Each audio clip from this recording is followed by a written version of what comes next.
वृष राशि हुने व्यक्तिको लागि 2083 सालको यो भदौ महिना कस्तो रहन्छ?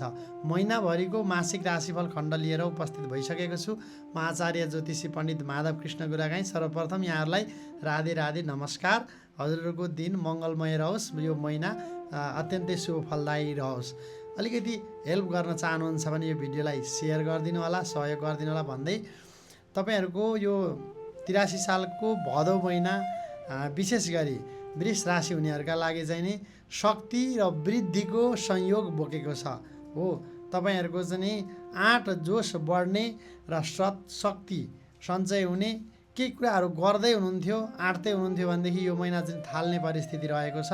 मानसिक प्रबलता तपाईँलाई चाहिँ कुनै कुरा गर्नको लागि अथवा कुनै पनि पक्षमा गरौँ कि नगरौँ भनेर अरू बेला दुर्बलता, मनबाट केही कमजोरीपन त्यस्तो अनुभूति भइरहेको थियो भने यो भदौ महिनामा चाहिँ केही सकारात्मक मानसिक सुधार परिस्थितिहरू चाहिँ रहन्छ। मनबाट बलियो हुनुहुन्छ यो भदौ महिनामा तपाईँ। तर तपाईँलाई सूर्य चौथो भावमा गोचर गर्दाखेरि तपाईँको चाहिँ अलिकति रगत सम्बन्धित समस्याको परिस्थितिहरू चाहिँ यो महिनामा मङ्गल र सूर्यको प्रभावबाट देखिएको छ। केही आँखाको समस्याहरू पनि आउन सक्छ। तपाईँलाई अलिकति यो कुरामा ख्याल गर्नुपर्छ र कसैलाई झट्ट पैसा दिँदै हुनुहुन्छ भने चाहिँ अति सावधान हुनुपर्छ। किनभनेदेखि मङ्गल ग्रहले तपाईँको लागि यो महिनामा चाहिँ केही धननाशको योग बनेको छ।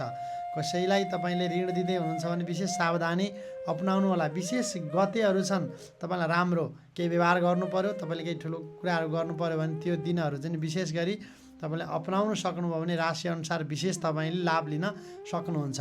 हेर्नुहोस्, शत्रुबाट भएको परिस्थितिहरू पनि तपाईँलाई रहन्छ। विशेष गरी शत्रुले चाहिँ तपाईँलाई पीडा दिने खालको योग यो महिनामा बनेको छ। आफ्नो शत्रुहरूबाट बचेर अगाडि बढ्नु होला। काम कार्यको हिसाबमा यो महिना तपाईँलाई अति नै फलदायी काम भनेको दलाली कर्म, बिचौलियाको कर्म है बाट तपाईँलाई चाहिँ नि विशेष प्रकारको लाभको योग चाहिँ अत्यन्तै राम्रो देखिएको छ। सँगसँगै तपाईँले लोटरी चिट्ठाहरू काट्नुहुन्छ भनेदेखि यो महिना विशेष प्रकारको योग शुक्र ग्रहको परिस्थितिले गर्दाखेरि धन वृद्धिको योग पनि बनेको हुँदाखेरि अचानक पैसाहरू आउने त्यस्तो केही न केही आफूले कसैलाई ऋण दिनुभएको छ, माया मारिसक्नु भएको छ भने पनि घचघच्याउनु होला। पक्कै कुनै न कुनै संयोगबाट अचानक धन वृद्धिको योग तपाईँलाई बनिरहेको छ। त्यसले गर्दाखेरि विशेष गरी अचानक सम्पत्ति प्राप्ति हुने केही टिकटहरू काट्दै हुनुहुन्छ भने चाहिँ तपाईँ फेरि एकरो गुरुले भन्नुभयो भन्दैमा आफ्नो गोजिने रीतिने गरी चाहिँ नकाट्नु होला। तर पनि केही सकारात्मक 12 राशिमध्ये वृष राशिलाई यो भदौ महिना अवश्य पनि लोटरी जित्ने खालको योग चाहिँ सामान्य बनेको छ। केही राम्रै तपाईँलाई सम्पत्तिको परिस्थितिहरू बन्न सक्ला। मान सम्मानमा भने अलिकति खराबी है को योग बनेको छ। खराब परिस्थिति मान सम्मानमा कसैले तपाईँलाई भनौँ न आँच आउने खालको कर्महरू हुनेछन् अथवा तपाईँको मान सम्मानमा पहिला जस्तो वृद्धिको योग अवश्य पनि यो महिनाले लिएर आएको छैन। त्यो कुरामा तपाईँले चाहिँ आफ्नो सम्मान नहुने ठाउँमा यसले गर्दाखेरि यो महिना नजाँदाखेरि राम्रो, त्यस्तो परिस्थितिबाट जोगिनु होला। जुवा लोटरी आदिबाट राम्रो हुन्छ मैले भनिहालेँ। त्यसैले गर्दाखेरि तपाईँको चाहिँ फँसेको पैसाहरू उठ्ने चाहिँ योग बलियो छ है। त्यो कुरालाई अगाडि बढाउनु होला। सँगसँगै तपाईँको चाहिँ वाक्पटुता यो महिना बाणीमा निखार आउनेछ। कसैलाई केही वचन दिनुभयो भनेदेखि यो महिना चाहिँ तपाईँले त्यो कुराहरू पूर्ण गर्न सक्नुहुन्छ अथवा आफ्नो बोलीबाट आफ्नो बाणीबाट विशेष गरी तपाईँले केही लाभ अवश्य पनि लिन सक्नुहुन्छ।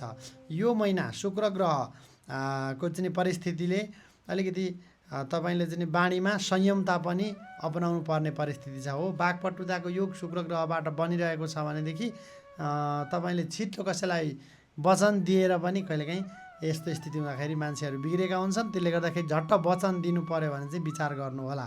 त्यसै गरी तपाईँलाई यो महिना सन्तान भावमा बलियो प्रभाव रहेका हुनाले विशेष गरी सन्तान को पक्षबाट तपाईँलाई अति नै राम्रो छ। विशेष गरी यो महिना रहेको यदि तपाईँहरूको गर्भ प्लानिङ गर्दै हुनुहुन्छ, बेबी प्लानिङ गर्दै हुनुहुन्छ कोही होइन श्रीमान श्रीमतीहरू भनेदेखि विशेष सन्तानको पक्षको लागि यो महिना अति नै फलदायी रहेको हुनाले जन्मिसकेका सन्तानहरू र तपाईँले प्लानिङ गर्दै हुनुहुन्छ भने पनि विशेष गरी सन्तानसँगको माया प्रेम सद्भावहरू राम्रो हुने, यो बेलामा तपाईँले गरेको प्लानिङ सन्तानको परिस्थितिहरूमा उत्तम कोटिका सन्ततिहरू जन्मिने खालको योग 12 राशिमध्ये अहिलेको समयमा वृष राशिलाई परेको छ। त्यसै गरी सन्तानको इच्छा लिँदा यो बेला राम्रो छ भन्ने प्रसङ्ग हो, तर श्रीमान र श्रीमतीको बिचमा चाहिँ केही झगडाको परिस्थितिहरू पक्कै रहनेछ। व्यापारको क्षेत्रमा उन्नति र वृद्धिको योग यो महिनामा अति नै राम्रो रहेको छ। त्यसले गर्दाखेरि विशेष गरी तपाईँले यो महिना कालो रङ तपाईँलाई फलिफाप दिलाउने खालको स्थिति बोकेको छ। सँगसँगै निलो रङले पनि तपाईँलाई यो महिना चाहिँ शुभ फल दिनेछ। रातो रङ प्रयोग गर्दाखेरि यो महिनामा विशेष सावधानी अपनाउनु होला, नराम्रो पर्न सक्छ। र यो महिना तपाईँको लागि विशेष अङ्क 6, 7 र 8 अङ्क अति राम्रा छन् भने 9 अङ्क चाहिँ अलिकति घातक छ। कति गते तपाईँलाई राम्रो हुनसक्छ, कति गते यो अङ्कहरू भनेको जस्तै कुनै कुराहरू चिट्ठा काट्नुभयो, अरू कुनै परिस्थितिहरूमा चाहिँ यी अङ्कले राम्रा योगहरू बनायो भने गते चाहिँ तपाईँका लागि विशेष गरी 5 गते, 9 गते, 11 गते, 13 गते, 20 गते, यो गते चाहिँ विशेष गरी तपाईँलाई राम्रो छ भनेदेखि 7 गते, 17 गते र 27 गते तपाईँहरूले सावधानी हुनुपर्छ। यी 3वटा गतेमा ठुल्ठुलो कामहरू तपाईँले नथालिदिनु होला, नभएदेखि अलिकति राम्रो योग यो महिनाको सन्दर्भमा वृष राशि उनीहरूलाई बनेको छैन। त्यसै गरी वृष राशिको यो महिना कस्तो छ त समग्र परिस्थिति भन्दाखेरि मैले पर्सेन्टेजको हिसाबमा हजुरहरूलाई बताउँदाखेरि यो महिना लगभग 80% तपाईँहरूलाई अति नै राम्रो रहेको छ। केही धननाशको योग पनि बनेको छ, केही तपाईँले चाहिँ स्वास्थ्य सम्बन्धित केही समस्याहरू पनि अवश्य पनि आउने योग बनेको छ। र श्रीमान श्रीमतीमा केही झगडा बने तापनि सन्तानको परिस्थितिबाट सुखको योग बनिरहेको हुँदाखेरि विदेशबाट पनि तपाईँले यो महिनाको लागि चाहिँ विशेष प्रकारको लाभको योग नै बनेको छ। त्यसले गर्दाखेरि राशिफल खण्डलाई सुनेर साथ दिनुभएकोमा धेरै धेरै धन्यवाद व्यक्त गर्न चाहन्छु।